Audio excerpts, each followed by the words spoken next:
To understand the world of John Oliver Hobbes's 1869 novel being a continuation of the history of Robert Orange, you have to imagine a world of strict social surfaces. It is a world of drawing rooms, political manoeuvring, and carefully maintained reputations. But beneath all that polite Victorian decorum, there is a current of intense, almost violent emotion. The book isn't just a story about people living their lives. It's a study of what happens when those lives collide with something much larger and more terrifying. The individual's internal drive towards something absolute, whether that is a romantic passion or a religious calling. The story begins in 1869, and we find ourselves immediately caught in the orbit of Robert Orange. He is a man defined by a certain kind of ascetic intensity. He isn't a man of easy comforts, rather, he is someone who seems to be constantly wrestling with his own spirit. This internal struggle is the engine of the whole book. At the centre of his world is the prospect of marriage, but it isn't a conventional or easy union. Orange is set to marry a woman known as Mrs. Parflete, or Bridget. Her past is a source of significant social tension, shrouded in rumours of scandal and even the possibility of bigamy. This marriage is intended to be a kind of social or spiritual necessity, but for Orange it becomes a profound crisis. He finds himself caught in a crushing tension between his religious ideals, his desire for a life of disciplined, spiritual focus, and an overwhelming, almost terrifying passion for Bridget. While Orange is navigating this spiritual minefield, we meet Lady Sarah de Trevorel. She is a spirited aristocrat, someone who feels the weight of her social position like a physical restriction. She is facing the prospect of a conventional marriage to the Duke of Marcia, a match that would satisfy every social expectation but leave her spirit starved. Instead, she finds herself drawn to the sheer force of men like Robert Orange. She isn't looking for a comfortable life, she is looking for something real, something that breaks through the polite masks people wear in London society. There is a specific, symbolic moment early on where Sarah's social facade begins to shatter.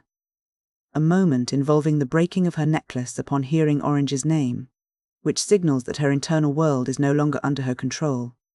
As the narrative moves through the high-stakes social circles of London and eventually toward France, several other lives begin to intertwine, creating a web of complicated loyalties. We meet Lord Wreckage, a man who is essentially a cynical political leader. He is a man who understands how to navigate power, yet he is haunted by his own desires. He is married to the dutiful Agnes Caroline, but he remains obsessed with the magnetic and restless Lady Sarah. This creates a triangle of longing and obligation. Agnes, the dutiful wife, finds herself caught in her own struggle between social duty and personal truth. She falls into a desperate, unrequited love for an artist named David Rennes. In a move that causes a massive social scandal and forces her father, a bishop, into a defensive and stoic retreat, Agnes eventually breaks her engagement to Wreckage to elope with Rennes. It is a moment of pure, messy human impulse that disrupts the orderly political and social landscape the characters inhabit. While these personal dramas unfold, a layer of political intrigue begins to emerge, showing that the private lives of these individuals are never truly their own. We learn that the Alberian government has been manipulating the scandals surrounding Orange's marriage, not out of malice but as a calculated move to protect the stability of the throne. It suggests that in this world, even a man's most private spiritual or romantic struggles can be co-opted by the state. The tension reaches a boiling point through the rivalry between Robert Orange and the Marquis of Castrillon. Where Orange is intense and ascetic, Castrillon is charming and superficial. This isn't just a clash of personalities, it's a clash of ways of being in the world. The tension eventually erupts in a violent, decisive way, a duel near Dunkerque. Driven by a mixture of honour and a jealousy he cannot fully control, Orange mortally wounds Castrillon. This act of violence is the turning point. It is the moment where the internal, psychological struggle of Orange's life becomes an irreversible external reality. He has spilled blood, he has entered the realm of worldly consequence, and it makes the life he was trying to build, the life of a man of peace and spiritual discipline, impossible to maintain in its current form. This leads us to the resolution of the novel, which is not a happy ending in the traditional sense, but one of profound, heavy sacrifice. Robert Orange realizes that he cannot reconcile his intense, earthly passions with his religious calling. The tempest of emotion that defines his existence is simply too great to coexist with the silence required by his faith. He decides to renounce the world entirely. He travels to Rome to join the Jesuits, choosing a life of total religious seclusion over the chaos of his romantic and social life. His bride, Brigitte, also undergoes a transformation that is both tragic and incredibly powerful. In an act of what can only be described as selfless devotion, she realizes that for Orange to achieve his spiritual goal, he must be severed from her completely. She chooses to burn his letters, destroying the last physical and emotional connection he has to her, ensuring that he will not be tempted to return to her. She chooses to live the rest of her life as a solitary, visionary actress, a woman who has found her own kind of autonomy through the very act of losing everything. The novel ends with an epilogue set in 1879, 10 years after the main action. We see the final destination of these characters' journeys. Robert Orange has achieved the spiritual goal he sought. He has become a Monsignor, a man of high standing within the church, having successfully channeled his intense energy into a disciplined, sacred life. Lady Sarah de Treverel, who spent her youth searching for an authentic truth that the social world couldn't provide, ultimately found it in the most extreme way possible. She took the veil as a Carmelite nun. When we look back at the story as a whole, several themes emerge that give the book its lasting weight. The most obvious is the conflict between duty and passion. Every character is caught in this tug-of-war.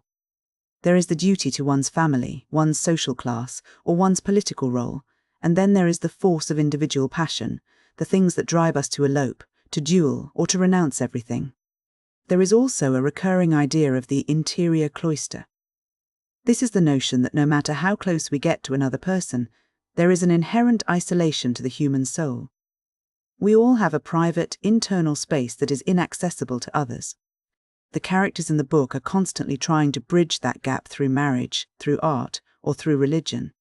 But they often find that the more they try to connect, the more they realize their own fundamental solitude.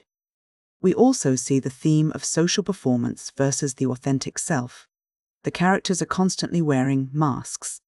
There is the mask of the polite aristocrat, the mask of the dutiful wife, the mask of the cynical politician, and even the mask of the religious devotee. The tragedy of the novel is that the authentic self, the raw, unvarnished version of who they are, is often something that society cannot tolerate. To be truly oneself, in the way these characters experience it, often requires a total break from the world. Ultimately, the book explores the cost of idealism. To be an idealist, whether you are an artist like David Rennes, a religious seeker like Robert Orange, or a woman seeking emotional truth like Lady Sarah, is to invite suffering. The pursuit of something higher or purer seems to require a sacrifice of the very things that make life comfortable and socially acceptable. The characters don't find happiness in the way we usually think of it. They find a kind of peace, but it is a lonely, hard-won peace that comes only after the destruction of their previous lives.